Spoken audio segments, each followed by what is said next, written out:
Hello everyone, मैं doctor Tanuja कुमारी आप सभी का स्वागत अपने यूट्यूब चैनल में करती हूँ।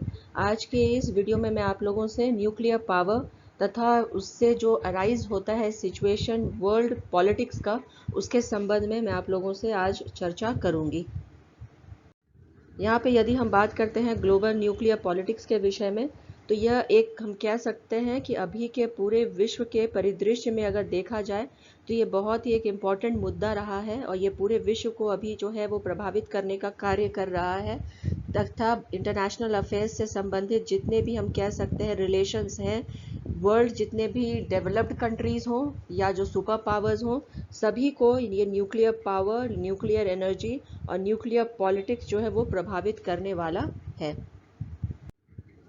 जैसा कि मैंने आप लोगों से कहा, आज मैं आप लोगों से परमाणु शक्ति एवं वैश्विक राजनीति के विषय में आज के इस वीडियो में आप लोगों से चर्चा करूंगी। यहाँ पे हम लोगों को सबसे पहले यह देखना होगा कि आखिर में न्यूक्लियर शक्ति या न्यूक्लियर पावर जो है वह क्या होता है, या हम परमाणु शक्ति से क्या समझते हैं, और इसी की चर्चा मैं आप लोगों से आगे करूंगी। आज के जो राजनीतिक वैश्विक संदर्भ में यदि हम यहाँ पे बात करते हैं तो परमाणु शक्ति को यह कहा जा सकता है स्पष्ट रूप से कि विश्व में सभी देश किसी न किसी सीमा तक परमाणु शक्ति की वैश्विक राजनीति में अपनी भूमिका को सुनिश्चित करने में लगे हुए हैं। अगर हम इसके इतिहास को देखते हैं तो हमें यहाँ यह स्पष्ट रूप से दिखाई देता है कि द्वितीय विश्व युद्ध तक परमाणु शक्ति अंतर्राष्ट्रीय परिदृश्य में कहीं भी उपस्थित नहीं था। आगे जब हम सेकेंड वर्ल्ड वॉर के समय में देखते हैं और उसके पश्चात इसी समय 1945 की भयानक और भयावह घटना घटित हुई थी, और वह घटना रही थी अमेरिका द्वारा हिरोशिमा और नागासाकी पर परमाणु बम का विस्फोट करना या परमाणु बम का गिराया जाना। और यहीं से हम कह सकते हैं कि ये स्टार्ट रहा था न्यूक्लियर पॉलिटिक्स का पूरे विश्व में। आगे यदि हम चर्चा करते हैं तो हमें यहाँ देखने को मिलता है कि आज संपूर्ण विश्व परमाणु शक्ति से परिचित हो चुका है और या तो इसे हासिल कर चुका है या इसे हासिल करने के लिए प्रयासरत है। आगे अगर हम अंतर्राष्ट्रीय स्तर पर देखें तो अमेरिका द्वारा सर्वप्रथम 1945 में पहली बार न्यूक्लियर परीक्षण किया गया था और इसी क्रम में उसके द्वारा 1992 में भी परीक्षण किया गया था। जैसा कि मैंने आपसे पहले भी कहा, 1945 में ही जो है नागासाकी और हिरोशिमा पे भी बम गिराया गया था और यहीं से न्यूक्लियर जो पॉलिटिक्स है उसकी उत्पत्ति हो जाती है। आगे जब हम बात करते हैं तो आज अंतर्राष्ट्रीय स्तर पर अमेरिका वह देश है जिसने सर्वाधिक न्यूक्लियर परीक्षण किया है और उसके द्वारा कई न्यूक्लियर परीक्षण की जो संख्या है वह 1000 से ऊपर भी है, तथा ऐसा अनुमान है कि उसके पास 8000 से अधिक न्यूक्लियर हथियार हैं। अंतर्राष्ट्रीय स्तर पर अमेरिका की इस स्थिति को देखते हुए विश्व के अन्य देश भी पीछे नहीं हैं और अमेरिका के बाद अगर हम परमाणु शक्ति के संदर्भ में देखते हैं तो रूस और ब्रिटेन लगभग एक ही स्थिति में दिखाई देते हैं। जहां तक रूस का सवाल है, रूस के द्वारा न्यूक्लियर जो परीक्षण किया गया था वह 1949 से प्रारंभ किया गया है। वहीं ब्रिटेन के द्वारा जो न्यूक्लियर परीक्षण है वह 1952 में प्रारंभ हुआ था। रूस द्वारा हम देखते हैं कि अभी तक 715 तथा ब्रिटेन के द्वारा 45 न्यूक्लियर परीक्षण किया जा चुका है। अगर हम न्यूक्लियर हथियारों के विषय में बात करें तो रूस के पास में 8420 और ब्रिटेन के पास 225 न्यूक्लियर हथियार उपलब्ध हैं।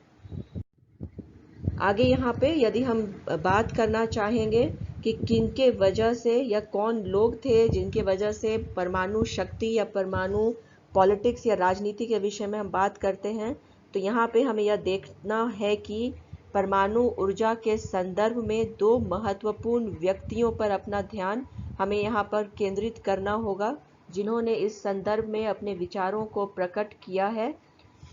रेबेका हार्म्स एक अंतर्राष्ट्रीय परमाणु राजनीतिज्ञ की हैसियत रखते हैं और उन्होंने कहा है कि परमाणु रिएक्टर के निर्माण में लगभग 450 अरब रुपए की लागत आती है।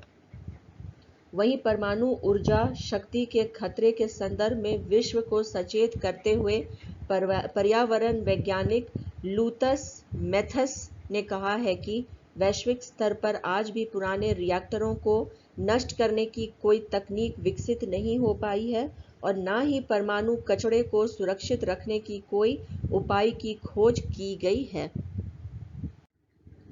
आगे यहाँ पे यदि हम देखते हैं कि आखिर में अंतर्राष्ट्रीय स्तर पर जो एक होड़ मची हुई है सभी विश्व के देशों के बीच में, तो हमें यहाँ यह देखने को मिलता है कि अंतर्राष्ट्रीय स्तर पर परमाणु शक्ति की होड़ में विश्व के परिदृश्य में हम यह देखते हैं कि विश्व के 30 देशों में लगभग 450 सक्रिय रिएक्टर दिखाई देते हैं। तो यहाँ पे ये जो संख्या है 450, इससे यहाँ पे समझा जा सकता है कि एक जो होड़ है विश्व के जितने भी देश हैं उनके बीच में मचा हुआ है अपने आप को विश्व शक्ति के तौर पे स्थापित करने के लिए। परमाणु शक्ति को प्राप्त करने के लिए अमेरिका, रूस, ब्रिटेन के अतिरिक्त कई ऐसे अन्य देश भी हैं जो महत्वपूर्ण प्रयास कर रहे हैं न्यूक्लियर शक्ति को अपना बढ़ाने के लिए। अगर हम यहाँ पे भारत के विषय में बात करते हैं तो भारत के द्वारा 11 मई और 13 मई 1998 को राजस्थान राज्य में पोखरण में 5 परमाणु परीक्षण किए गए हैं। उल्लेखनीय है कि 18 मई 1974 को भारत द्वारा पहला परमाणु परीक्षण किया गया था। भारत में वर्तमान समय में 21 परमाणु रिएक्टर हैं, कार्य कर रहे हैं और कई नए रिएक्टरों पर कार्य हो रहा है। 1957 में ट्रॉम्बे में परमाणु ऊर्जा प्रतिष्ठान की स्थापना की गई थी, जिसे हम भाभा परमाणु अनुसंधान केंद्र के रूप में जानते हैं। भारत में नाभिकीय विखंडन की अभिक्रिया के श्रीलंका में अभिक्रिया को निरंतर जारी रखने के लिए न्यूट्रॉन मंदक के रूप में भारी जल का उत्पादन वर्ष 1962 से ही प्रारंभ कर दिया गया था। भारी जल के उत्पादन में हमें यहाँ पे यह देखने को मिलता है कि भारत आज न सिर्फ आत्मनिर्भर है बल्कि अंतर्राष्ट्रीय स्तर पर वह इसका निर्यात भी कर रहा है। और यहाँ पे भाभा परमाणु अनुसंधान केंद्र जो है वह भारत में परमाणु शक्ति के विषय में महत्वपूर्ण स्थान भी रखता है। आगे जब हम यहाँ पे चर्चा करते हैं कि 1981 में राजस्थान राज्य के कोटा के समीप स्थित रावत भाटा में भारत के दूसरे परमाणु विद्युत संयंत्र राजस्थान परमाणु विद्युत संयंत्र ने कार्य करना प्रारंभ कर दिया था। 1983 में परमाणु ऊर्जा नियामक बोर्ड की स्थापना की गई थी। तो यहाँ पे भाभा रिसर्च इंस्टीट्यूट के पश्चात जो है राजस्थान परमाणु विद्युत संयंत्र का स्थापना किया जाना तथा परमाणु ऊर्जा नाभिकीय नियामक बोर्ड की स्थापना के साथ में यहाँ पे हम कह सकते हैं कि भारत में भी यहाँ पे जो है नाभिकीय जो क्षेत्र में और नाभिकीय जो परमाणु शक्ति के उत्पादन में यहाँ बहुत बड़ा कार्य इनके स्थापना के साथ में प्रारंभ किया जा सका है। इसी के साथ आज के मैं अपने इस चर्चा को यहीं पे विराम देती हूँ। अगले वीडियो में मैं न्यूक्लियर पॉलिटिक्स और न्यूक्लियर एनर्जी है तथा वैश्विक राजनीति इससे किस प्रकार से संबंधित है इसकी चर्चा मैं आप लोगों से करूँगी। यदि आप लोगों को मेरा यह वीडियो पसंद आया हो तो प्लीज़ लाइक करें, शेयर करें और सब्सक्राइब करें। Thank you.